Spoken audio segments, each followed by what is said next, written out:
Indian ഓഹരി വിപണി ഇന്നെന്താ ഒരു പ്രകടനം അല്ലേ? നിഫ്റ്റി 50-ല് നമ്മൾ കണ്ടത് വെറും ഒരു മുന്നേറ്റമല്ല, ഒരു ഒന്നൊന്നര കുതിപ്പാണ്. അപ്പോ എന്തുകൊണ്ടാണിത് സംഭവിച്ചത്? ഇത് നമുക്ക് നൽകുന്ന സൂചന എന്താണ്? വാ, നമുക്ക് വിശദമായിട്ട് തന്നെ നോക്കാം. 320 പോയിന്റ്. ഒന്ന് ഓർത്തു നോക്കൂ, ഒറ്റ ദിവസം കൊണ്ടാണ് ഈ മുന്നേറ്റം. നിഫ്റ്റി 50 കൈവരിച്ച ഈ നേട്ടം മാസങ്ങൾക്ക് ശേഷം വിപണിക്ക് പുതിയൊരു ജീവൻ നൽകിയിരിക്കുകയാണ്. അപ്പോൾ ശതമാനത്തിൽ ഇത് എത്രയാണെന്ന് നിങ്ങൾ ചിന്തിക്കുന്നുണ്ടാകും അല്ലേ? 1.24%. കഴിഞ്ഞ കുറച്ച് നാളത്തെ ഇടിവിനു ശേഷം കണ്ട ഏറ്റവും കിടിലൻ തിരിച്ചുവരവുകളിലൊന്നാണിത്. ശരി, ഈ നമ്പറുകൾക്കൊക്കെ പിന്നിലെ കാരണങ്ങളിലേക്ക് നമ്മൾ പോവുകയാണ്. പക്ഷെ അതിനു മുൻപ് ഒരു ചെറിയ കാര്യം. എന്താണ് ഈ നിഫ്റ്റി 50 എന്ന് നമുക്കൊന്ന് ഉറപ്പിച്ചാലോ? സിമ്പിളായി പറഞ്ഞാല് നാഷണൽ സ്റ്റോക്ക് എക്സ്ചേഞ്ചിന്റെ, അതായത് NSEയുടെ ഫ്ളാഗ്ഷിപ്പ് ഇൻഡെക്സ് ആണ് നിഫ്റ്റി 50. ഇന്ത്യയിലെ ഏറ്റവും വമ്പൻ, ഏറ്റവും കൂടുതൽ കച്ചവടം നടക്കുന്ന 50 കമ്പനികളുടെ ഒരു ഗ്രൂപ്പാണെന്ന് വെച്ചോളൂ. അവരുടെ പ്രകടനം എങ്ങനെയാണെന്ന് ഈ ഒരൊറ്റ ഇൻഡെക്സ് നോക്കിയാൽ നമുക്ക് മനസ്സിലാവും. നമ്മുടെ ഇന്ത്യൻ സമ്പദ്വ്യവസ്ഥയുടെ ഒരു ഹെൽത്ത് റിപ്പോർട്ട് പോലെയാണിത്. അപ്പോ അടുത്ത ചോദ്യം ഇതാണ്: എന്താണ് ഈ റാലിക്ക് പിന്നിൽ? എവിടെ നിന്നാണ് മാർക്കറ്റിന് ഇത്രയും പവർ കിട്ടിയത്? നമുക്ക് കണ്ടുപിടിക്കാം.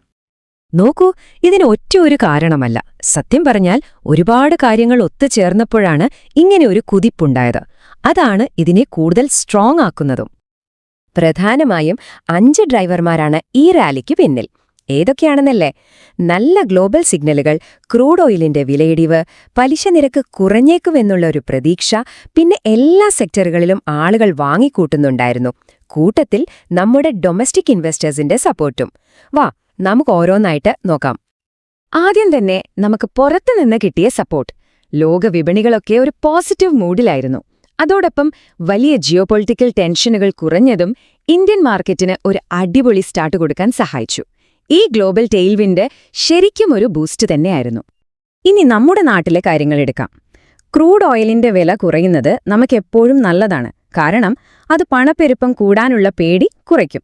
അതിന്റെ കൂടെ RBI പലിശ നിരക്ക് ചിലപ്പോൾ കുറച്ചേക്കുമെന്നൊരു സംസാരം വന്നതോടെ ഇൻവെസ്റ്റേഴ്സിന് വല്ലാത്തൊരു കോൺഫിഡൻസ് കിട്ടി.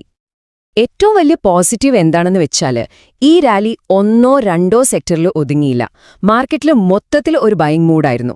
ഫോറിൻ ഇൻവെസ്റ്റേഴ്സ് കുറച്ചൊന്ന് മടിച്ചു നിന്നപ്പോഴും നമ്മുടെ സ്വന്തം ഡൊമസ്റ്റിക് ഇൻസ്റ്റിറ്റ്യൂഷനുകൾ ശരിക്കും കളം നിറഞ്ഞു കഴിച്ചു. ഓക്കെ, ഈ കണക്കുകളും കാരണങ്ങളുമെല്ലാം കൊള്ളാം. പക്ഷേ എന്നെയും നിങ്ങളെയും പോലുള്ള ഒരു സാധാരണ നിക്ഷേപകന് ഇതുകൊണ്ട് എന്താണ് കാര്യം? നമുക്കിതെങ്ങനെയാണ് ബാധിക്കുക? ഇവിടെ നമ്മളൊരു നാണയത്തിന്റെ 2 വശം പോലെ കാണണം. ഒരു സൈഡിൽ ഈ റാലി മാർക്കറ്റിന്റെ ഹെൽത്ത് തിരിച്ചുവരുന്നു എന്നതിന്റെ ഒരു സൂചനയാണ്. നിങ്ങൾ ഇൻഡെക്സ് ഫണ്ടിലോ വലിയ കമ്പനികളിലോ ഒക്കെ ഇൻവെസ്റ്റ് ചെയ്തിട്ടുണ്ടെങ്കിൽ ഉറപ്പായും ഇതൊരു സന്തോഷവാർത്തയാണ്. പക്ഷേ മറുവശം കൂടി നോക്കണം. ഗ്ലോബൽ എക്കണോമിയിൽ ഇപ്പോഴും പ്രശ്നങ്ങളുണ്ട്. അതുകൊണ്ട് ഓവർ കോൺഫിഡൻസ് വേണ്ട, കുറച്ച് ജാഗ്രത എപ്പോഴും നല്ലതാണ്. അപ്പോ ശരി, ഇനി മുന്നോട്ടെന്ത്? അടുത്ത കുറച്ച് ദിവസത്തേക്ക് നമ്മൾ എന്തൊക്കെ കാര്യങ്ങളിലാണ് ഒരു കണ്ണ് വെക്കേണ്ടത്? 4 കാര്യങ്ങൾ ഇത് നോട്ട് ചെയ്തോളൂ. ഒന്നാമത്തേത് ഗ്ലോബൽ സിഗ്നലുകൾ, പ്രത്യേകിച്ചും അമേരിക്കയിലെ പലിശ നിരക്കും ഓയിൽ വിലയും. രണ്ടാമത് നമ്മുടെ DIAകളും FIIകളും വാങ്ങുകയാണോ വിൽക്കുകയാണോ ചെയ്യുന്നത്. മൂന്നാമത് ഏതൊക്കെ സെക്ടറുകളാണ് ലീഡ് ചെയ്യുന്നതെന്ന് നോക്കണം. അവസാനമായി വരുന്ന ഇൻഫ്ലേഷൻ, GDP കണക്കുകൾ. ഇതൊക്കെ മാർക്കറ്റിന്റെ അടുത്ത നീക്കങ്ങളെ സ്വാധീനിക്കും. അവസാനമായി ഒരു കാര്യം, ഒരു ഇൻവെസ്റ്റർ എന്ന നിലയിൽ നമ്മൾ എപ്പോഴും ഓർക്കേണ്ട ഒരു മന്ത്രമുണ്ട്. എപ്പോഴും അപ്ഡേറ്റഡ് ആയിരിക്കുക, ഇൻവെസ്റ്റ്മെന്റ് പലയിടത്തായി ഡൈവേഴ്സിഫൈ ചെയ്യുക, പിന്നെ ഇന്നത്തെ ഈ ഒരു മുന്നേറ്റം കണ്ട് ഒരുപാട് എക്സൈറ്റഡ് ആവാതിരിക്കുക.